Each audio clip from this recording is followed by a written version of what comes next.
Next वाली जो news यहाँ पर हम डिस्कस करने वाले हैं दोस्तों, इसमें चर्चा करेंगे नकली शराब की।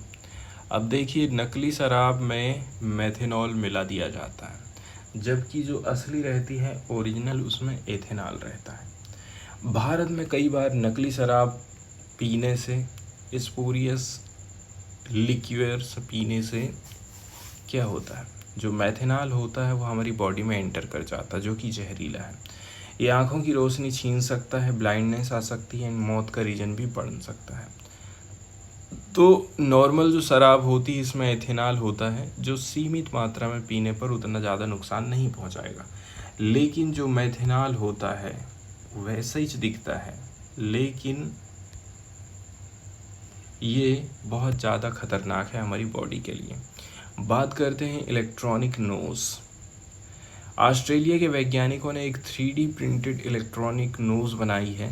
इसका उपयोग नकली शराब में मेथनॉल को पहचानना, ये काफ़ी सस्ता, छोटा और तेज़ उपकरण है। बात करें सेंसर के बनावट की, तो ये सेंसर एक पतली परत है जो कि बनी है metal organic framework, conductive graphene and ceramic chip से।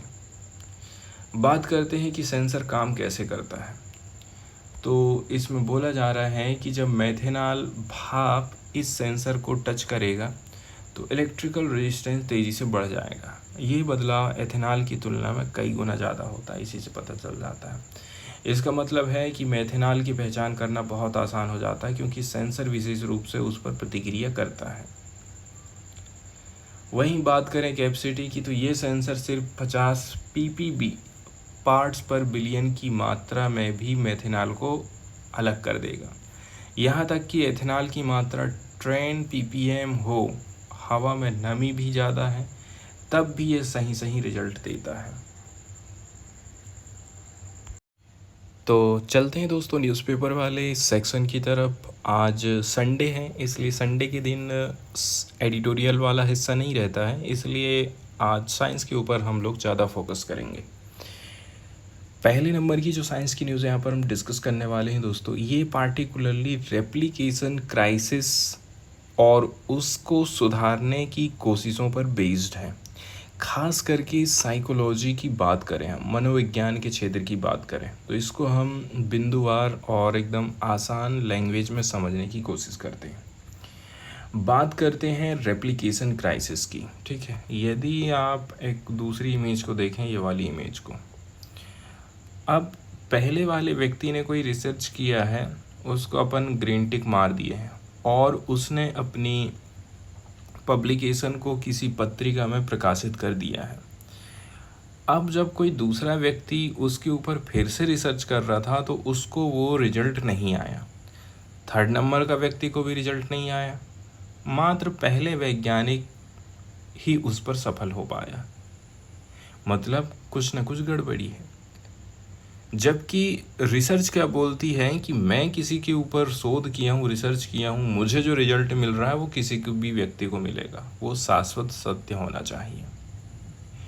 तो 2010 के दशक में वैज्ञानिकों ने देखा कि बहुत सारे जो रिसर्च पेपर्स है, खास करके साइकोलॉजी और मेडिसिन में, ऐसे रिजल्ट दे रहे हैं जिनको रेप्लिकेट नहीं किया जा सकता था। मतलब अगर वही एक्सपेरिमेंट कोई दूसरा वैज्ञानिक उसी तरीके से करेगा ना, तो वैसा नतीजा नहीं आएगा। इसको ही बोलते हैं रेप्लिकेशन क्राइसिस, मतलब दोहराव का संकट। साइंस में किसी कंक्लूजन की वैलिडिटी तब मानी जाती है जब वो बार बार दोहराने पर भी वैसे ही परिणाम दे। इसका असर क्या पड़ेगा? जब गलत या फिर कमज़ोर डेटा पर बेस्ड पेपर छपते हैं ना, तो वे दूसरे अच्छे रिसर्च को भी कमज़ोर बना देती हैं, क्योंकि फ्यूचर रिसर्च उन्हीं पर बेस्ड होती है। क्योंकि इस व्यक्ति ने जो थ्योरी यूज़ करा है, इसका इस्तेमाल करके दूसरा कोई रिसर्च हो रहा है, तो वो चीज़ भी गलत हो जाएगी बाद में। बात करते हैं सुधार की कोशिश, कैसे करके इसको हम सुधार सकते हैं। तो ड्यूक यूनिवर्सिटी के पोस्ट डॉक रिसर्च पाउल बोगडैन ने साइकोलॉजी में हुए चेंजेस की जांच करी है। उन्होंने 2.5 लाख रिसर्च पेपर 2004 से 24 तक जो लिखे गए हैं, इसको कंप्यूटर बेस्ड टेक्स्ट माइनिंग से जांचा था। इसका उद्देश्य था ये देखना कि साइकोलॉजी में रिसर्च क्वालिटी बेहतर है या नहीं है, कुछ चेंज आया कि नहीं आया। फोकस एरिया की बात करें तो फ्रैगाइल पी वाल वैल्यूज़ हमको देखने को मिली। बॉगडेन ने खास ध्यान दिया फ्रैगाइल पी वाल्स पर, वैल्यूज़ पर। पी वैल्यू हम किन को बोलेंगे, ये एक स्टैटिकल मेजर्स होता है, उपाय होता है जो बताता है कि किसी रिजल्ट के चांस से आने की संभावना कितनी है, मतलब किसी रिजल्ट के संयोग से आने की संभावना कितनी है, पी वैल्यू बोलते हैं। नॉर्मली अगर पी वैल्यू 0.05 या उससे कम है तो उसे स्टैटिकली सिग्निफिकेंट माना जाता है। अगर पी वैल्यू 0.01 से 0.05 के बीच में है तो इसको फ्रैगाइल या फिर सैकी एविडेंस माना जाता है। तो बॉगडेन ने पाया कि ऐसे फ्रैगाइल रिजल्ट का अनुपात 32% से घट करके 26% हो गया, मतलब रिसर्च की गुणवत्ता में सुधार जरूर हुआ है। तो साइकोलॉजी के जितने भी सब फील्ड हैं ना, उसमें भी सुधार देखने को मिला है। बॉगडेन की रिपोर्ट बोलती है कि साइकोलॉजी के लगभग सभी प्रमुख जो सब डिसिप्लिन हैं उसमें सुधार आ चुका है। वहीं सैम्पल साइज और इफ़ेक्ट की बात करें कि भाई नमूनों की संख्या कितनी थी, इफ़ेक्ट साइज की बात करें, जैसे कि नमूना की साइज की सैम्पल साइज की बात करते हैं तो 2015 के बाद से मीडियन सैम्पल साइज बढ़ गया है। इफ़ेक्ट साइज की बात करें तो रिपोर्ट किए गए इफ़ेक्ट्स थोड़े कम हो गए हैं लेकिन भरोसेमंद ज़रूर हैं। मतलब यदि छोटे सैंपल ज़्यादातर जो है बढ़ा चढ़ा करके रिजल्ट दिखाते हैं, बड़े सैंपल से कम पर लेकिन सटीक रिजल्ट हमको मिलता है। मतलब ये सारी बातें रिसर्च की स्टैटिकल पावर को बेटर बनाती हैं, मतलब फाइंडिंग अधिक भरोसेमंद होते हैं। बात करते हैं हाई इम्पैक्ट जर्नल्स और सिटिटेशन का प्रभाव। जिन पत्रिकाओं का इम्पैक्ट फैक्टर ज़्यादा है और जिन पेपर्स को ज़्यादा सिटिटेशन मिले हैं उनमें कम फ्रेजाइल्स पी वैल्यूज़ देखे गए। ये पहले के उलट है, जबकि प्रसिद्ध जर्नल्स अक्सर चमकदार पर कमज़ोर रिजल्ट छापा करते थे।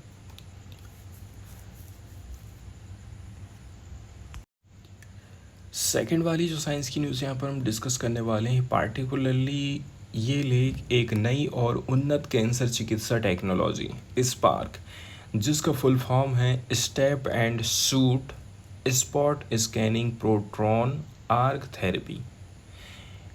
इसका पहली बार सफलतापूर्वक प्रयोग किया गया है। इसे अमेरिका में कोरवेल हेल्थ विलियम ब्यूमाउंट यूनिवर्सिटी हॉस्पिटल की टीम ने एडेनोइड सिस्टिक कार्सिनोमा के मरीज पर प्रयोग किया था, मतलब कैंसर का एक प्रकार होता है। इसको समझते हैं, सबसे पहले जानते हैं कि स्पार्क थेरेपी आखिर होती क्या है। स्पार्क का फुल फॉर्म होता है step and shoot spot scanning proton arc therapy. ये प्रोटॉन बीम थेरेपी की उन्नत विधि है, उसको थोड़ा सा हम और भी ज़्यादा एडवांस बना दिए हैं। प्रोटॉन थेरेपी का मतलब होता है ये एक प्रकार की रेडिएशन थेरेपी होती है जिसमें पारंपरिक एक्सरे की जगह हम प्रोटॉन पार्टिकल का यूज़ करते हैं। इसका फ़ायदा क्या होता है, ये ट्यूमर पर बहुत ही सटीक निशाना लगाता है, कहाँ कैंसर हुआ खाली वहीं पर दवाई डालना है।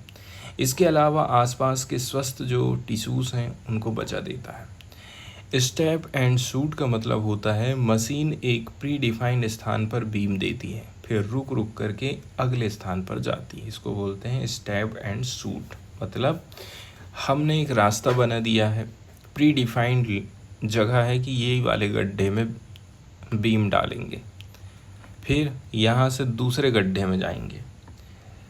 पहली बार इलाज किया गया है कुल मिलाकर के, तो मरीज कौन था, एक्सपेरिमेंट किया गया है 46 साल की महिला के ऊपर जिसकी पैरोटिड ग्लैंड कैंसर, मतलब चेहरे की नसों से खोपड़ी के आधार तक फैला हुआ कैंसर का इलाज किया गया था।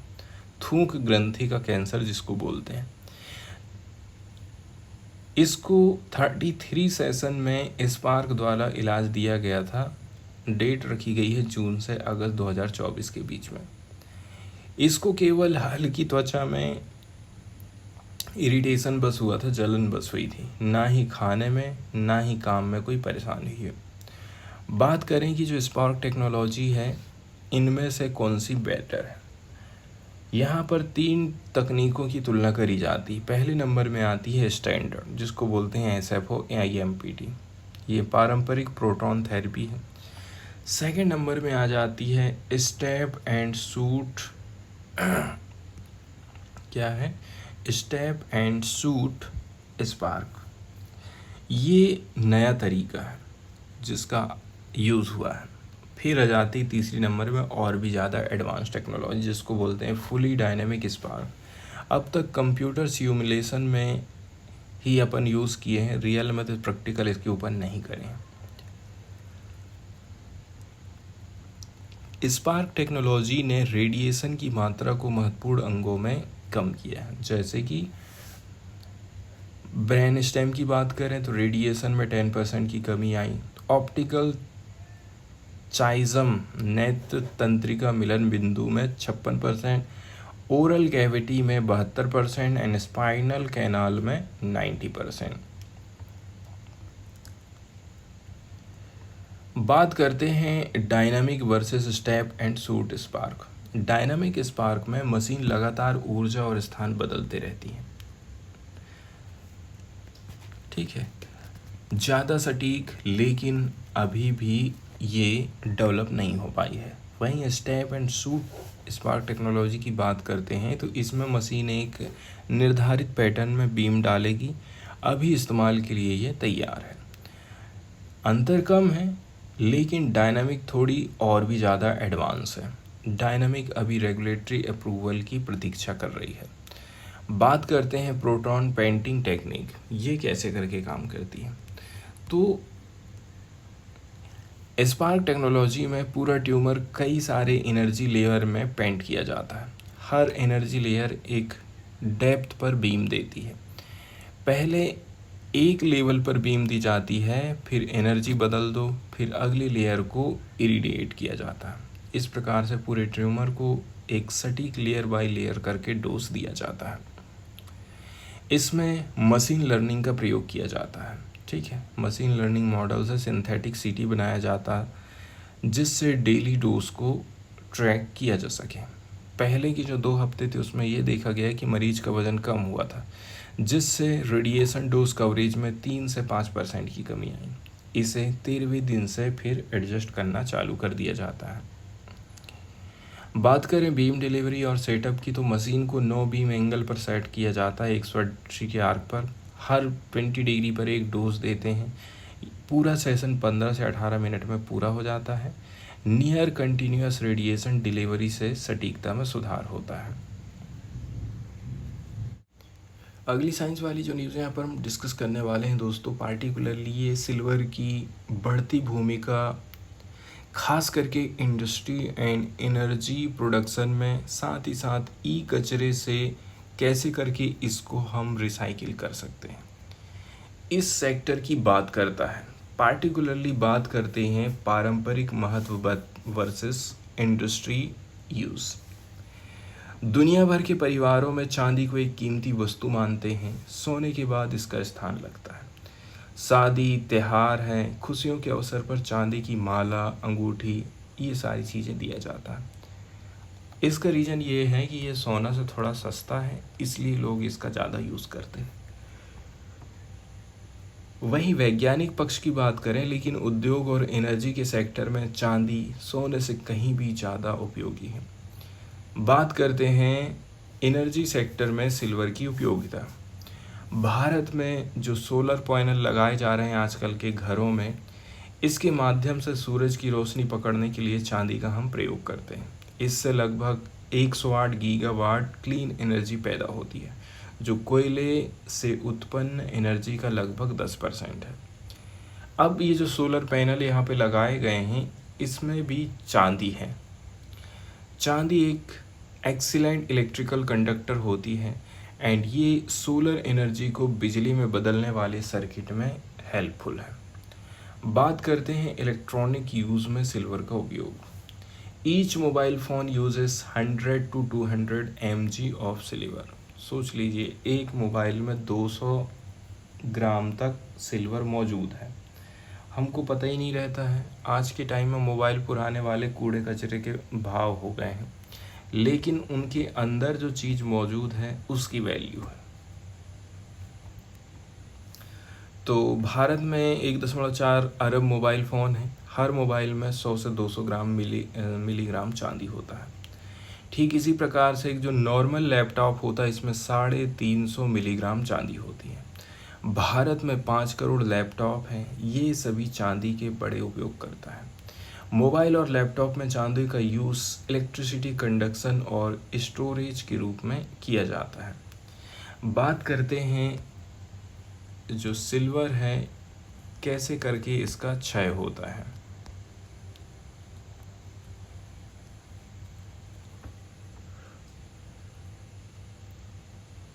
तो जब मोबाइल या फिर कंप्यूटर ख़राब हो जाते हैं और हम लोग फेंक देते हैं ना, तो उसमें जो चांदी है वो भी फेंका जाती है। वर्ल्ड लेवल पर देखा जाए हर साल 7,275 मीट्रिक टन चांदी केवल मोबाइल, कंप्यूटर, सोलर आदि में उपयोग होती है, लेकिन 15% ही ये वापस मिल पा रही है। मतलब मोबाइल में चांदी लगा लिए, लेकिन फिर हम उसको नहीं निकाल पाए, यूज़ फिर से नहीं कर पाए।